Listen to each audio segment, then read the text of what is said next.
Welcome to Doctrine and Devotion, a podcast that explores Christian faith and practice from a Reformed Baptist perspective. My name is Joe Thorne. I'm the lead pastor of Redeemer Fellowship in St. Charles, Illinois.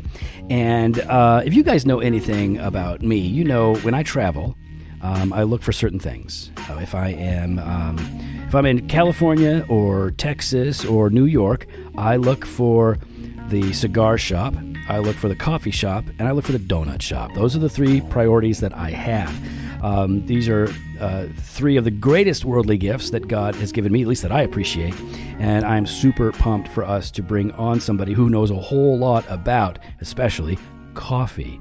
His name is Eric Andersen. He is a friend of mine. He's a member of our church, and he owns a roasting company. Eric, thanks for coming on, man. Hey, man, great to be here. Thanks for having me. Man, this is going to be, I've been looking forward to this. Like, the idea popped in, we're in the same small group. Yep. And the idea just popped in my head, like, yeah, why aren't we talking about coffee on the podcast?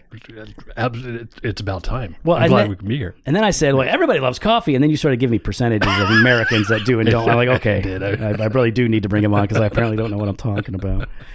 I was like, everybody should love coffee. I think there's a way for everybody. I think a lot of people who don't like coffee, it's like a lot of people don't like Calvinism because they were exposed to some jerk Calvinist, and they're like, oh, Calvinism is the worst. I'm like, no, you had bad Calvinism. Yep. There's good Calvinism and bad Calvinism. It's like there's good coffee and bad coffee, right? Coffee. It's exactly the same thing. I think we got those two things just lined up perfectly. Now, do you did you grow up loving coffee? Like, did you like a little kid drinking coffee or something?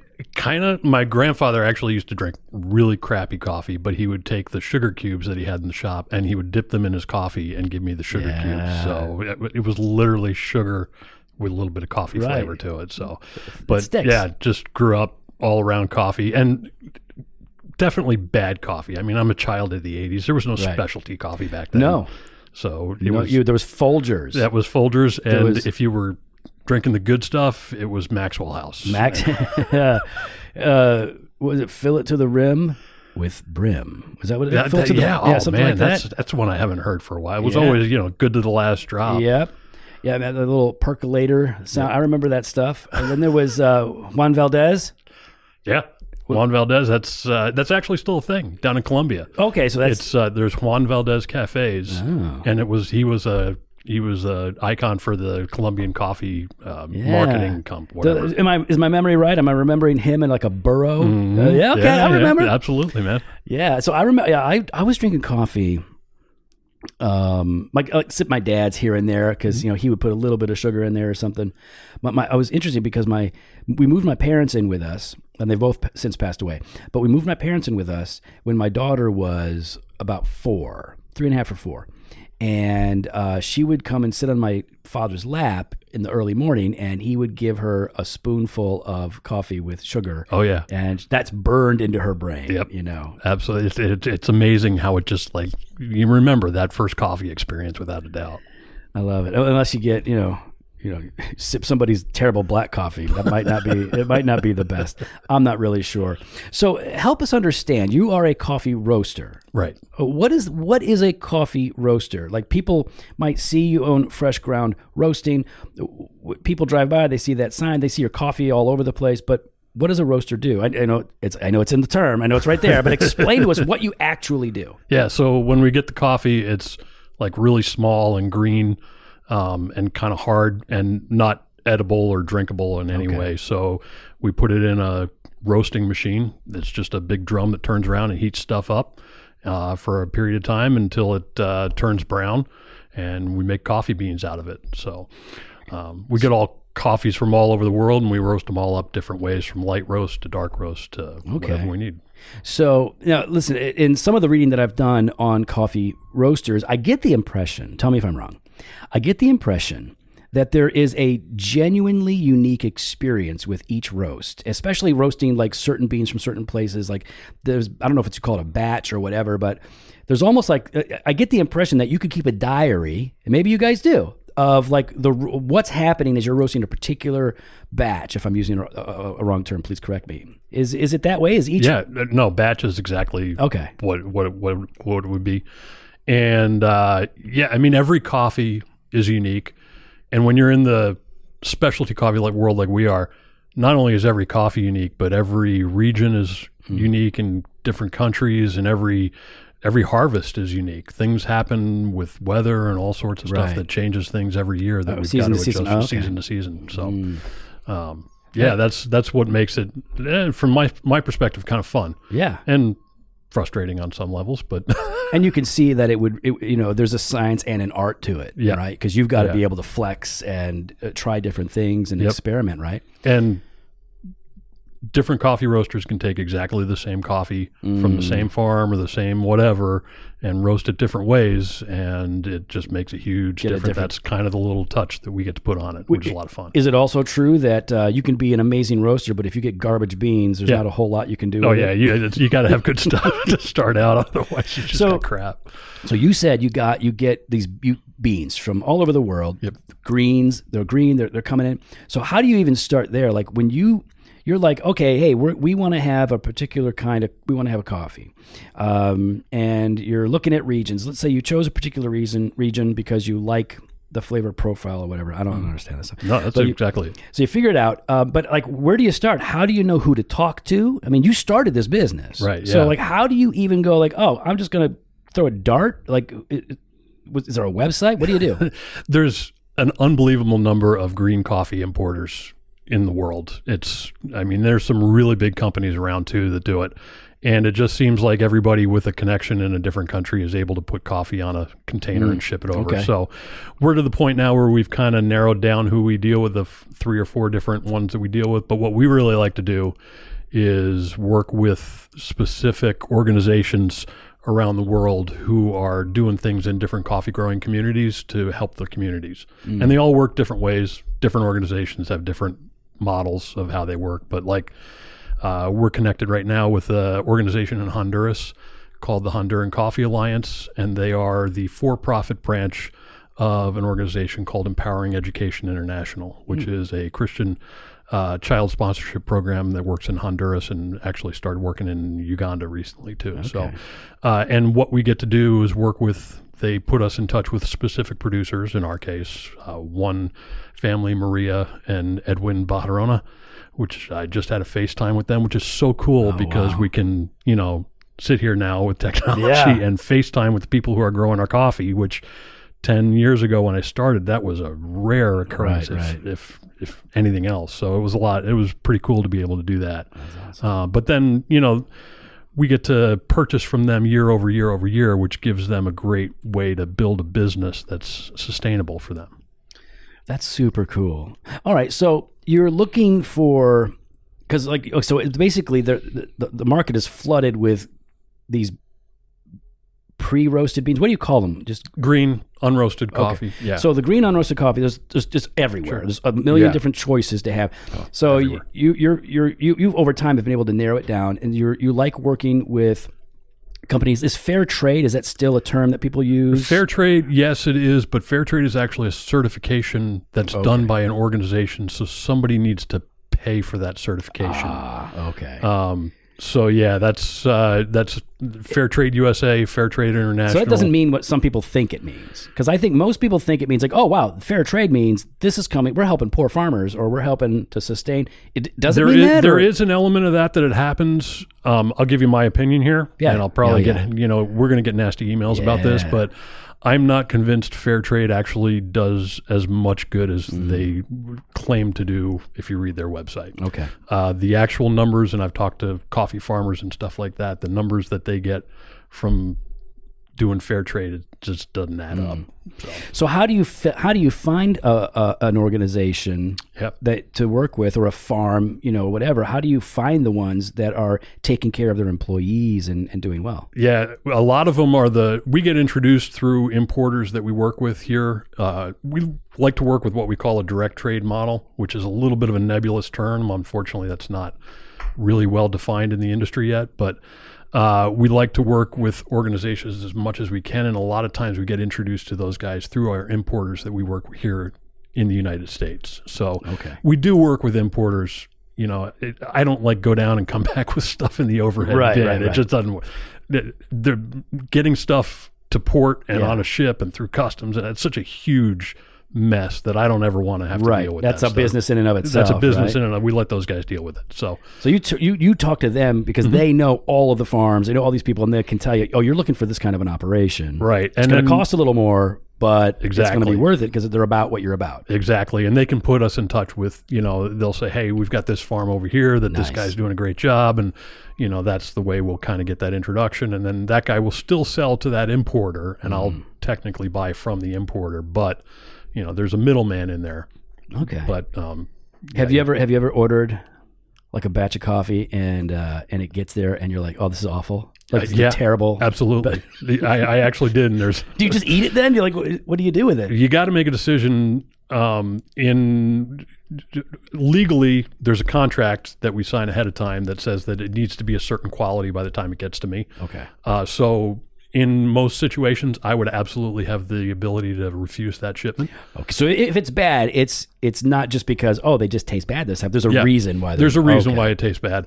And actually, in one time, there was a really bad batch that forgot to go through a serious sorting process, and it wasn't just off; it was bad. Wow! And I ended up buying it from the importer anyway. It was actually from the folks that we just talked about, the Honduran Coffee Alliance, because I was just trying to establish a relationship with them. I wanted to make sure that the farmer got paid as well.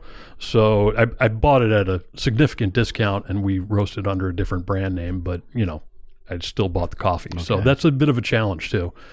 So how did we figure this out? Like historically, like I was like, you look at these. There's nothing there. Yeah, there is nothing there, and somebody figured I can roast it, and then I can smash it, and then I can soak water. Like, it seems like a whole lot. Do you know, like, how did we wind up with There's like coffee? legends and stuff like that, and there's some. I like legends. Legends are great. There's a legend. The way the legend goes, and there's really zero proof to this whatsoever. This is absolutely fact. Absolutely fact. Okay. So you can go to you trust this like your Bible.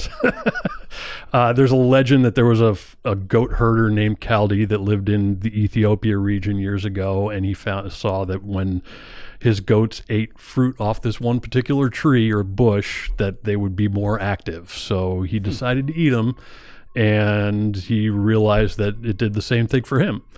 So what do you mean by active? Like they were all uppity because of the caffeine in there. So then he brought the fruit to the tribal whatever that he got in there, and the tribal leader got all mad at him and threw it in the fire, and that's where we got. And that's how and that is so wrong. But anyway, it's a fun story. I can see why that story would be told, because we do discover a lot of things kind of by accident, right? It's like, I burnt. I was trying to do something and I burnt it. Okay. So the actual interesting story is coffee, like centuries ago, was more like tea. Not because it wasn't roasted, but it's a cherry, and right now we roast and drink the seed inside the cherry. But they used to take the pulp and everything on the outside and make it more like a tea than anything else. So it more than likely was gradually discovered. They're working with the cherry and everything, and they keep getting down as we do. Like, what if I play with this a little bit? Let's do a little bit. Let's burn it. Can you smoke it? That's exactly what it was. So when you're looking at coffee. Is there a particular region that's your favorite? I tend to go with like a lot of African coffees. Yeah. So Ethiopia, Kenya, kind of my favorite areas. But I mean, I was actually just down in Colombia and had some fantastic coffees down there. So that was a lot of fun. Yeah, there's great coffee in almost every growing region in the world. So that's cool. That's nice to hear. Yeah. I know, because Brian Malcolm, Pastor Brian here. Yeah, he's a big coffee nerd. I was just mentioning this to you last night how, like, at my regular meetings with him at his house, he always has a new coffee that he has ground to very specific specifications, and then he does the pour over with measuring temperature, and he does the whole thing. It's got the scale, and it is some of the best coffee that I just love. The experience of just drinking just black coffee with Brian. I love it. And but I bring that up to say, I've learned from Brian, like, I favor Ethiopian coffees, right? And when I've gone to places and I've asked, where's this from? There was a coffee place locally. Everybody was talking about it because he refused to shut down during COVID. But I went there one time and I was like, oh, hey.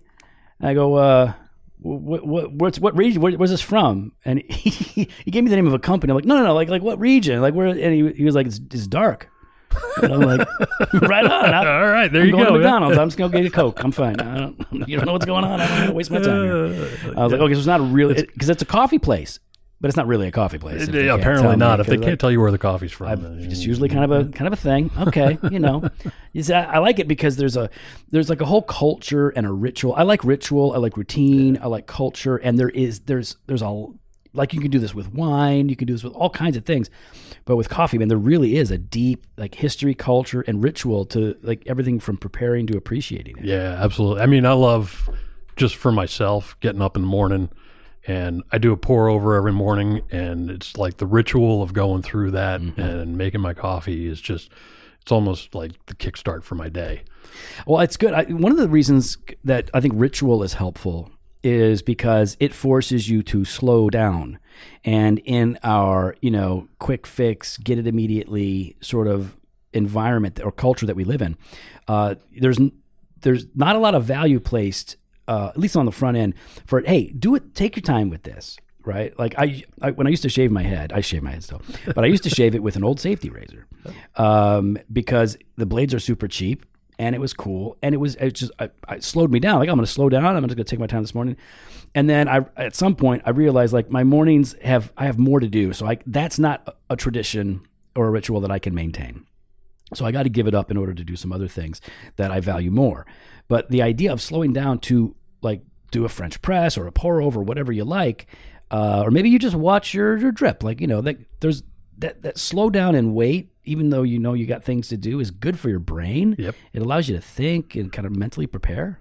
Personally, I not only the slowing down, but the repetitiveness of it. It's the same thing that I do every day. Yeah. And I don't change it. I don't, and okay, I'm on the Doc and Devo podcast, but that's liturgy to me. Yeah, no, absolutely. It's that thing that you do that's predictable, that's just kind of, you just think, you don't have to think a whole lot about, but yet it's still meaningful for you. It is meaningful. So.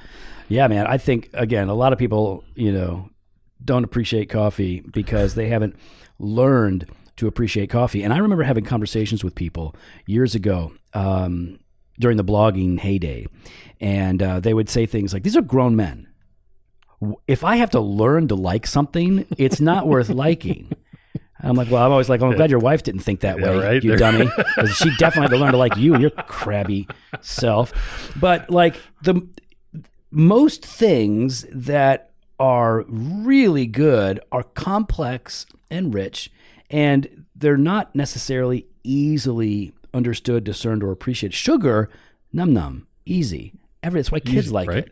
It's why kids like ketchup. Ketchup, num, mustard. Well, that's more complex. It's a little. So it's like, if I have to learn to like it, like if I have to choke it down, it's like, what's not, and so they don't even understand, like, there's actually a process to learning to appreciate something, which is small portion, slow. A little bit here and there. Yeah, yep, absolutely. And so I think there's like such good value in learning to like things. Like, I think it's a part of growing up. You didn't like, I didn't like mushrooms. I love mushrooms now. Yeah, absolutely. And I know a lot of people that love specialty coffee. And you can usually talk to them about, like, what was that first time that you had just a really good cup of coffee that blew you away? Yeah. And most of them can point to some time where they went, I had this cup of coffee, and man, that just changed my life. Yeah, something good. I can do that with beer too. Yep. Because I hated beer. I never liked beer. And even in high school when I was pagan, everybody was drinking beers. I'd be like, it's gross. I didn't like it. But then I said, I was like, I'm going to learn to appreciate it. So I would try different things. At the first beer, I was ever like, hey now, it was a Smithwick's. It was an Irish beer, it was a Smithwick's. And I was like, that's pretty good. Right. And then I've, gone on to appreciate other things. I'm not a big beer drinker, but yeah, playing with it, tasting it. Listen, learning to appreciate something is going to take time, and it's going to open up your world for you. And whether it's beer or bourbon or coffee or whatever, there's so many different ones out there. you're going to find something that you like. Yeah. So. That's part of the fun, right? Yeah. It's like, oh, you can go as deep as you want or not. Like, I could go super deep into coffee. I don't. I let all my friends do that heavy lifting for me, Exactly. and then they just give me the coffee that's good. This is how I like it. But you can go as deep, and that's part of the fun. Let's talk about this, because this is one of the things that occurred to me when we were hanging out last night was, coffee has become a much bigger part of American culture in our lifetime, more so than it was our parents. It was very much an adult beverage that was consumed at particular times. And it was 25 cents a cup. Yes. And yeah. And now it's all day, every day, all ages. Mm-hmm. It was weird when a little kid was drinking. You'd be like, whoa. They could drink a Coke, which is the same thing, by the way, in terms of caffeine. But like coffee, like, oh my goodness. Yeah. But now it's everywhere. It's become a big part of American culture, but it's also become a part of Christian culture, of many church cultures. Do you see, now I know you're going to have to try to be objective here. Is it an opinion. Is it a good thing? Is it a bad thing? In what? Let me ask it this way. This is how I like to ask questions for myself. In what way can coffee be a complement to a church culture? I think what you said right there is key, and you said the word complement. And in my opinion, I think you can have great fellowship over a cup of coffee, no matter what kind of coffee it is. I get together with some guys down at the Geneva Diner on occasion, and they have terrible coffee. It's the worst stuff in the world. But, the guys that I'm with and the fellowship that we have is absolutely fantastic. Nice. And that makes it worthwhile. Mm-hmm. So it's who you're with around a cup of coffee. Now, that being said, it can be a really bad cup of coffee can be a distraction too from what you're doing. Yeah, that's a good point. When you go up and you get the nasty cup of coffee that's like burnt on the bottom of the glass carafe because it's been sitting on the heater for 18 hours, and you pour it in a cup and you hand it to the visitor at the church and say, "Hey, welcome." That's like that's the worst thing in the world. Yeah, it's like, oh, this is my church. I love my church, and I get a bad cup of coffee, and I know, that's not the norm, and whatever, it's no big deal. But certainly for guests and visitors, that can listen. Okay, coffee doesn't matter when it comes to the worship of our triune God, Absolutely. right? Right. Yeah. But it does matter culturally in that we're extending something to somebody. We're offering them something. It's hospitality. Yes. Which is a biblical thing. Yeah. You would not do that in your home. You wouldn't give somebody a bad meal or the worst thing. Oh, you would feel so bad. You feel terrible about it. Oh, I'm so sorry. Yet so often, in certain situations, we are totally willing to hand out, and it's not only church, it's businesses, it's a lot of things, everybody. Well, and it's interesting because you talked about hey, listen, I can have bad coffee but good fellowship with these guys at this place, but I know what I'm getting into. Right, yeah. But, and again, it's not a coffee joint, it's a diner, right? You're going there for some eggs over easy, some toast and some hash browns, grilled extra, and the bacon. Yeah. Anyways, you know what I like. But at church, why has coffee become such a part? Because I've been to, when you guys started coming here, shut up, Eric. When Eric and Krista started coming here, his wife, they very graciously pointed out that our coffee sucked hard, big time. The Keurig in the pod. It is terrible. He was like, "What do you there are you can actually get nice coffee and get some things going," and we were more than happy to get in on that. And so thank you for that. Got to do it. So, but most churches that I go that I've visited the past 10 years, the vast majority, I can't say all because I can't remember them all. They all have coffee. Yeah. And most of them that I've been to have had decent coffee. I can usually tell when it's not going to be good. But anyways, why is that? Why has coffee become, because I don't remember it being that, They had it for Sunday school classes. That was that was if you wanted coffee on Sunday, it was in Sunday school class.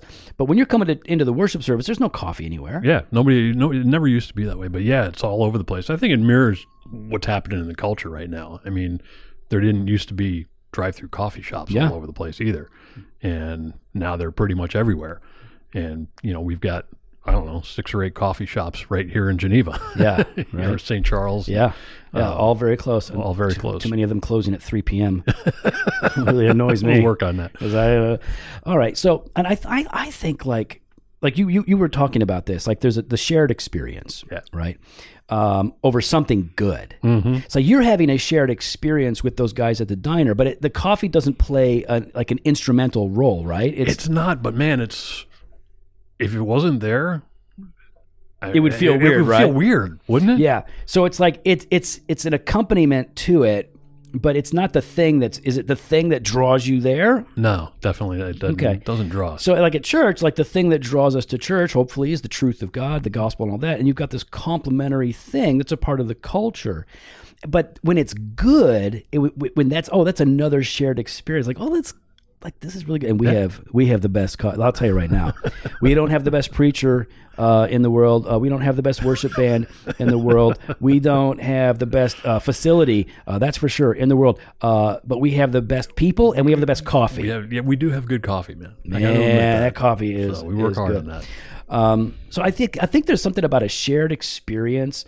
I think just giving somebody something good, it feels good. Something, yeah. I mean, you've put at least a little bit of effort into making sure it's decent, and it feels good to rather than having to apologize when you hand it to them. Yeah, it's like you use the word hospitality, right? Hospitality, it's hospitality. It's loving your neighbor. Right. I know we're talking about coffee, but like a lot of guys, especially in some of our Reformed Baptist and Reformed circles, they're very appropriately dialed in on the regulative principle of corporate worship and those essential elements, and then understanding, all of these different things that are adiaphora. You can take them or leave them, use godly wisdom. And then when you start talking to them about things like, well, what are your thoughts on assimilation? They have no idea what we're talking about. And when I explain to them, like, it's the process, the formalized process by which a person moves from first-time visitor to fully functioning member. And they're like, oh, they just become a part of the church. They haven't really thought through like how it works. And I've seen it like break down where the same thing goes with hospitality on the front end. On the front end of people walking into the door, like, well, how do you welcome people into your building? Like, what is, oh, hey, bathrooms are here. You got some kids here. Here's where you sign them up. By the way, we got some really good coffee over there. Like it's not going to, well, for some people it will, but it's not going to make them leave your church or stay at your church necessarily. And it certainly isn't the most important thing, but it is a true gift that you are offering somebody that's generally culturally appreciated. Yeah, absolutely. I mean, I would, there's the important parts about going to church are definitely not coffee, but at the same time, if you're reaching out and trying to assimilate like that, it's key to give something that's good. Do we care about how comfortable the chairs are? To some degree, yeah, right. We have to, because they got those old Catholic pews with the knot at the top, so your back hurts, so you're not allowed to fall asleep. Those are terrible. We bought when we got rid of our pews and got chairs years ago. It wasn't for aesthetics. That was an aspect of it, but it was because we can fit more people into that sanctuary space with seats than we can with pews, because people will naturally spread out. Right. They don't want to touch thigh to thigh unless they're married, and even sometimes then they don't want to do that. And so we spent more money on Bertolini chairs because we wanted them to last, and we wanted them to have enough padding for people to not hurt. Right. And we go for an hour and 20 or more sometimes, 6 songs on a 40-minute sermon. So like, let's, so if we care about that, like when people are like, well, do you care about the landscaping? I bet a lot of these churches care about landscaping, but they think coffee's not worth talking about when that's something that you're giving somebody that they can immediately experience and appreciate. Right. I had a pastor at a previous church that I was in when I was living in Tennessee, and I remember him saying specifically, because we were talking about a new building potentially and stuff like that, and he said, the aesthetics or the building itself needs to kind of match the community that you're serving. And I think coffee goes for the same way. If you're in a community that so many of us are right now, that specialty coffee is a thing and they're all over the place, you need to have something there that people that you're serving are going to appreciate. Yeah, listen, if 10% of our people wanted coffee, it wouldn't be it wouldn't be as big a deal. No, I'd be like, all right, well, here's maybe a pot, or just pick it up on your way in. Yeah. But a ton of our people want coffee, and I also remember what I said last night. Statistically, 64%. 64% of Americans drink coffee. Is that what it is? Coffee every day. 64% of Americans drink coffee every day, so that means it's a higher percentage of people that are drinking coffee in general. Right. Yeah. All right, throughout the week. So yeah, I mean, I just think that because I don't drink coffee every day because I don't make it. We'll pray for you. So and when I used to make it every day, I did a French press because I was the easiest one that gave me the taste I like the most. But I don't drink coffee every day, but I drink coffee throughout the week. I love it. And I was just thinking, like, some people will be like, do you know how much, if we're going to pay for, if we buy good coffee and we brew it every Sunday, that's going to cost us a few grand, depending on the size of your church, like, every month or whatever it is. I don't know what it is. I don't pay attention to the budget. Brian pays attention to the budget. Jimmy pays attention to the budget. I just submit to the budget. But like, for me, it's like, okay, first of all, if it's worthy of it, like I would say it's worth it. And also, like, listen, if most of your congregation wants it, and it's like, okay, then why not? It's God's money, but He entrusted it to them, and now they're entrusting it to you. Why not spend some of that money on something like that? Exactly. And if you break it down, yes, the coffee that we're buying here is more expensive than Folgers. Yeah, no doubt. But if you were to compare it, to the rest of the budget items that are, I know it's nothing. It's like nothing. No, I mean even good stuff. Yeah. So for a church of 200, I mean, we're not. Stop it. Like, because people not people, and we've never had any complaints from anybody about the coffee budget. Right. But like, an elder will be like, boy, that's a lot of money for the budget, and they love the coffee. They're just saying, like, when 10 years ago we didn't spend that much, and it's like, yeah, because there's more coffee coming in and going out. Like, this is all good. I like it, man. I like coffee personally, but I like that so many of our people enjoy it. It's just it's a blessing, right? Yeah. It's common grace, right, of God in the world that even does come into the church in an appropriate cultural sense, right? Yep, absolutely. And that's one of my. I mean, I'm like an uber coffee nerd. I mean, it's your vocation. It's my vocation. Your recreation. Your inspiration. And a lot of, whatever other shuns you want. But yeah, I am just uber coffee nerd. But one of the things that I just love about coffee is just somehow the community that it brings in and the way it people just love to gather around it. Yeah. And it's, good or bad, it's unique in that, I think. Yeah, I think so. I mean, and again, even just like most people that I know that don't like coffee, they love recommending good coffee to people. Yeah. Like, I don't like, oh, you like your coffee guy? Oh, we got good coffee over here at our church. You come and check it out. Or here's a good place to go. Go to FRESHGROUND. Yeah. All right. So a couple of other questions that I had. Do you send, because obviously, like, you're supplying coffee here for Redeemer, but do you send coffee out to other churches? Oh yeah, we ship all over the U.S. Okay. So if there was a church that was like, hey, listen, we're done with the pods, okay, with those early Redeemer days, and we want to get some coffee, we want to get set up. They could call you guys, right? They Absolutely. could contact you guys, and you could help them get set up, recommend some blends for them. You could ship them the coffee that they needed. Absolutely. All right. So do they do that at your website? What is best way to do it is our website. There's a link at the top that says wholesale. Click on that. That's freshgroundroast.com. Yep. freshgroundroast.com. By the way, do you ship out that black ice brew or whatever? Not shipping that yet. Okay. That's liquid and it's kind of hard and expensive to ship. That's exclusive just to people. I want to come back to that because that stuff is like holy crack is what that is.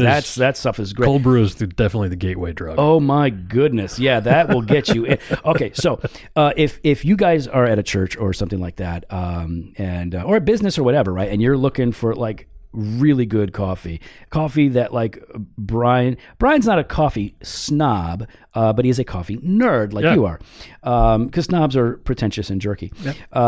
If you want coffee that even like Brian, as you know, it's not his company, would say this is amazing coffee, and what stuff that we use, definitely check out. Go to FRESHGROUNDRoast.com. Talk to Eric or Krista. They'll tell you what you need to know. They can get you set up so you have good coffee, and then you can follow in the way of true, healthy, gospel-centered churches.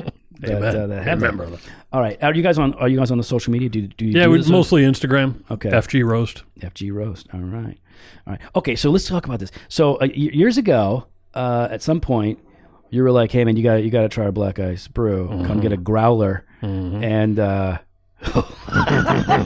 bro, okay. So I got this giant growler of like liquid, like this black liquid gold, and you were like, "All right, you just cut it with water." So you pour it out. You're gonna do the water portion. I forget what it was now. Was it 50-50? I don't remember. Yeah, about that. Oh my goodness! And so we would get it and just share it, and we would all just power through it, like while we're working and stuff. So good. What is that? What is cold brew coffee? It's cold brew. So traditionally, we'd make coffee with hot water, and back in the day, I always say people used to make iced coffee in summer, and they would take like the leftover hot coffee from yesterday and pour it over ice. Right. And it was kind of bitter and old and nasty and watered down. You had to really doctor that thing up, right? Really Put some cream and sugar, It's just all kind of nasty. So nobody liked that, and somebody figured out somewhere along the way, I don't know who, but they're genius, that if I let this coffee steep in cold water for like anywhere from 8 to 24 hours, I get this really nice, kind of sweet, full-bodied concentrate, and it makes drinks. So it comes out as a concentrate. Like that's more intense than your hot drip off the bat. Yeah. Okay. Yeah, it is. Okay. And what's the percentages? Like, is it like how much are you running it through, or is it soaking? Like, what's going on? It's just sitting there, and most of the time it's just sitting there in the beans are sitting there in the water, and you get like a 1-to-1 concentrate. Okay. We sell a lot. You sell a lot of that stuff. Yeah, we do it. We actually we roast the beans and then give them to a co-packer, because they take like 400 pounds of beans at a time. Okay. They keg it for me, and so I sell cold brew in kegs, which is amazing. Did you have cold brew at one of our events? Yeah, man. So yeah, we gotta do that again. That was fun. All right, yeah, that cold brew is pretty. You doctor that up, man. It's so good. I got so many good. We do a black and bourbon, which is the cold brew with some heavy cream, a little maple syrup. Yeah. And some bourbon. Oh yeah. I saw that recipe on a movie one time. Oh yeah. They called it winter coffee or something. I don't know what they called it. And I was like, it wasn't necessarily, cold brew, but but it was coffee of some sort. But it was really interesting. Like that combination sounds really good, but with a cold brew. I need some more recipes. Your family's been sending me recipes lately. My texts between you guys are all recipes. Yeah, that's really cool. And so they can't probably get that. Now we were selling that in individual bottles. Yeah, we were selling bottles. So still do it like half gallons. Okay. All right, cool. That's good stuff. Yeah, but can't ship that right now. All right. Yeah, I can imagine. It's a pain to ship. Okay. All right, so people just need to be here. People need to come and visit Chicagoland, come and worship at Redeemer. Yep. Go by Fresh Ground. You're still over there on, was it Stevenson? Over on Stevens Street, yep. Stevens Street, all right, yeah. So here's the thing.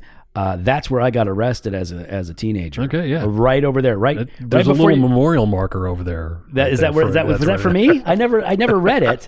I'm not really good. But no, so there's on your way down to Fresh Ground Roast, if you turn right, there's a steep driveway that goes down into the park, and right down there, arrested for, quote, fighting, whatever. Everybody got arrested. Okay, whatever. Awesome, man. Okay, so people can go to FRESHGROUNDRoast.com. Yep. I do love your coffee, and I'm glad that we didn't have it last week because our coffee thing busted. But we're back on. Oh, and we're talking about doing something. So, but we'll be back on. If you're listening to this week, don't worry, we're going to have coffee this Sunday. We got it covered. We'll get it.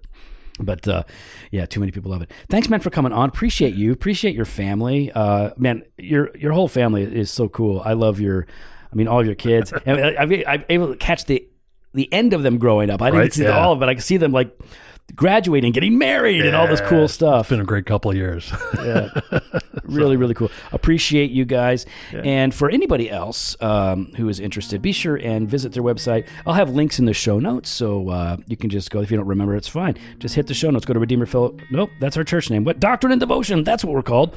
Go to doctrineanddevotion.com. Find this particular episode, and we'll have all the links that you need right there. If you want to support the podcast, the easiest way to do that is to subscribe. We drop 2 new episodes every week, Monday and Thursday. And if you want to support the podcast financially, you can become an all-access member.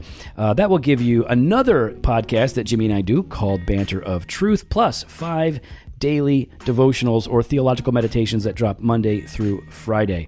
You can go to doctrineanddevotion.com/all-access for that, or if you're just the easiest way to do it, on your podcast player, just scroll down. You'll see a link. It says support this podcast. Click that. Bing, bang, boom. You can be an all-access member.